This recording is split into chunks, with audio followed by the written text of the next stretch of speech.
Karuvannur കള്ളപ്പണക്കേസിൽ ED അന്വേഷണം അവസാനിപ്പിക്കുകയാണ്. വിചാരണ തുടങ്ങുന്നതിന് മുമ്പ് കോടതിയിൽ കേസ് അവസാനിപ്പിച്ചുകൊണ്ടുള്ള മെമ്മോ സമർപ്പിക്കും. രണ്ടാം ഘട്ട അന്വേഷണവും പൂർത്തിയാക്കി കുറ്റപത്രം സമർപ്പിച്ചിരിക്കുന്ന കേസിൽ കൂടുതൽ അന്വേഷണത്തിന് സാധ്യതയില്ലെന്ന് വിലയിരുത്തിയാണ് അന്വേഷണ സംഘം കേസ് അവസാനിപ്പിക്കുന്നത്. പ്രതികളായ മുൻമന്ത്രി എ.സി. മൊയ്തീൻ, കെ രാധാകൃഷ്ണൻ എന്നിവർക്ക് കോടതി ഉടൻ സമൻസ് അയക്കും.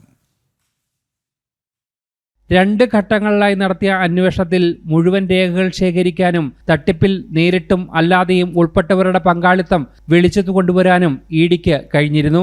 കരുവന്നൂർ കേസിൽ കൂടുതൽ അന്വേഷണത്തിന് സാധ്യതയില്ലെന്ന് വിലയിരുത്തലിലാണ് അന്വേഷണം അവസാനിപ്പിച്ചത്. ആദ്യഘട്ട അന്വേഷണം പൂർത്തിയാക്കിയ 2023 നവംബറിൽ ഇഡി കുറ്റപത്രം സമർപ്പിച്ചിരുന്നു. എന്നാൽ അന്വേഷണം അവസാനിപ്പിക്കാതെ അന്വേഷണം തുടരുകയായിരുന്നു.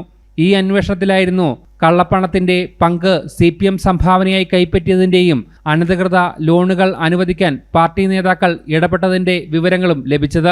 പുതിയ തെളിവുകളുടെ അടിസ്ഥാനത്തിൽ മുൻ മന്ത്രിമാരായ AC. Moideen, K Radhakrishnan, CPM മുൻ തൃശൂർ ജില്ലാ സെക്രട്ടറി MM വർഗീസ് എന്നിവരെ പ്രതി ചേർത്തത്. നോട്ടീസ് ലഭിക്കുന്നതനുസരിച്ച് ഇവർ കോടതിയിൽ ഹാജരായി ജാമ്യമെടുക്കണം. വിചാരണ നടപടികൾക്ക് മുമ്പ് ഇഡി കോടതിയിൽ കേസ് അവസാനിപ്പിക്കാനുള്ള മെമ്മോ സമർപ്പിക്കും. ജനം, കൊച്ചി.